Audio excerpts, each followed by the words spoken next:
बहुत ही पावन है। मंच पर विराजमान तमाम हमारे श्रेष्ठ कवि, हमारे प्रिय आदरणीय श्याम जी मिश्रा जी, बहुत तपस्या के बाद जाके किसी की एक किताब आ पाती है जी।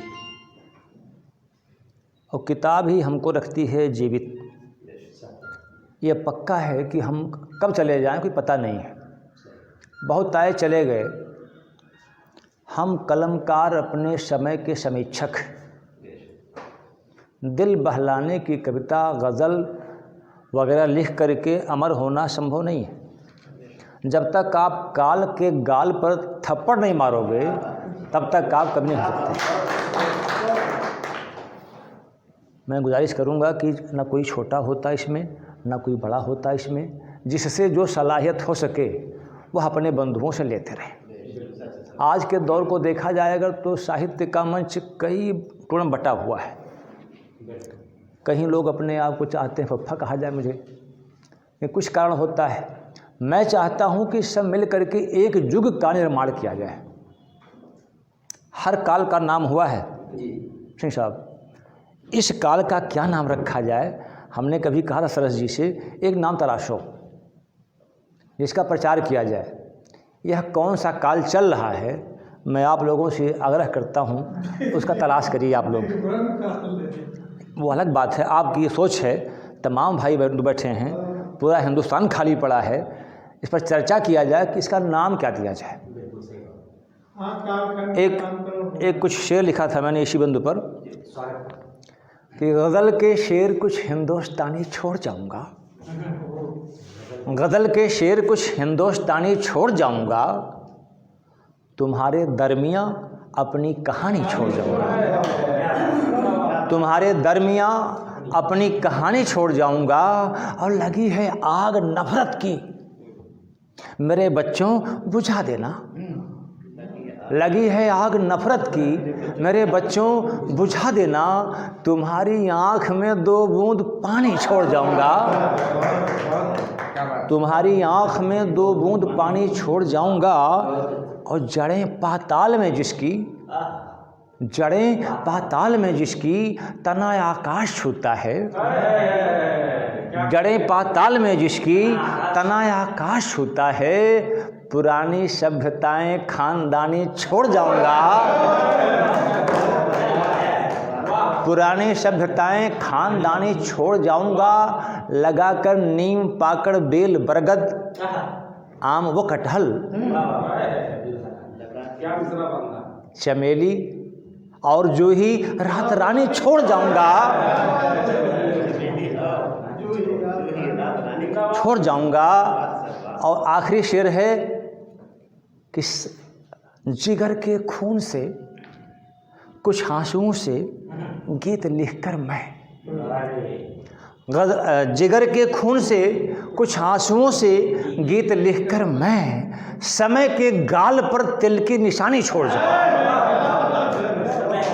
समय के गाल पर तिल की निशानी छोड़ जाऊंगा।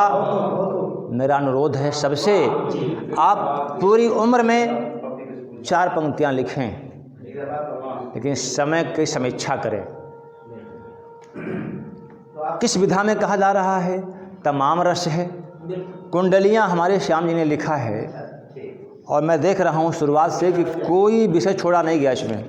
प्रारंभ जहां से हुआ है, देश के हालात से लेकर के घर परिवार को देखते हुए, यहाँ तक कि मज़दूरों की मेहनत और जो उनका फल मिलना चाहिए वो नहीं मिलना, यह एक काल का वर्णन है। इसमें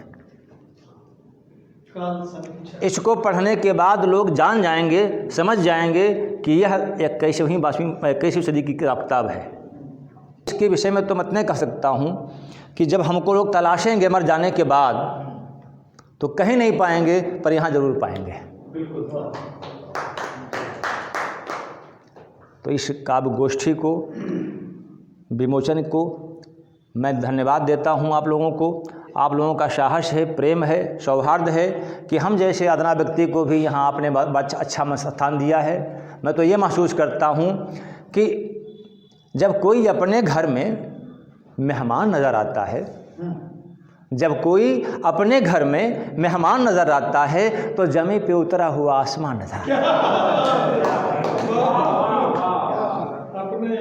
तो अपने घर में कोई मेहमान नज़र आता है तो जमी पे उतरा हुआ आसमान नज़र आता है। और एक कथा कर देता हूँ सरदार जी। फूल चुनना हो तो नंगे पाँव खारों पर चलो, फूल चुनना हो तो नंगे पाँव खारों पर चलो, वक्त की नाजुक मुगलियों के इशारों पर चलो, वक्त के नाजुक मुगलियों के इशारों पर चलो। इन पुराने रास्तों की मंजिलें जर्जर हुई, इन पुराने रास्तों की मंजिलें जर्जर हुई, मेरे बच्चों चांद छोड़ो अब सितारों पर चलो, मेरे बच्चों चांद छोड़ो अब सितारों पर चलो। और एक भाईचारगी का एक शेर दे रहा हूँ। कल्पना के गगन में उड़ा कीजिए,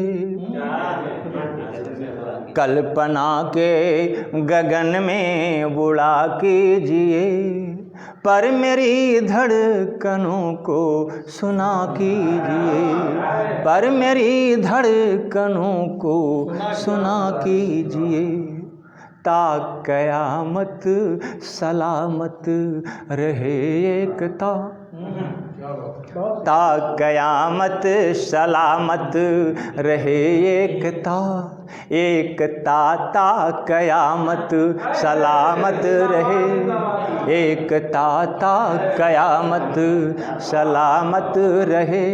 दिल की गहराइयों से दुआ कीजिए, दिल की गहराइयों से दुआ कीजिए।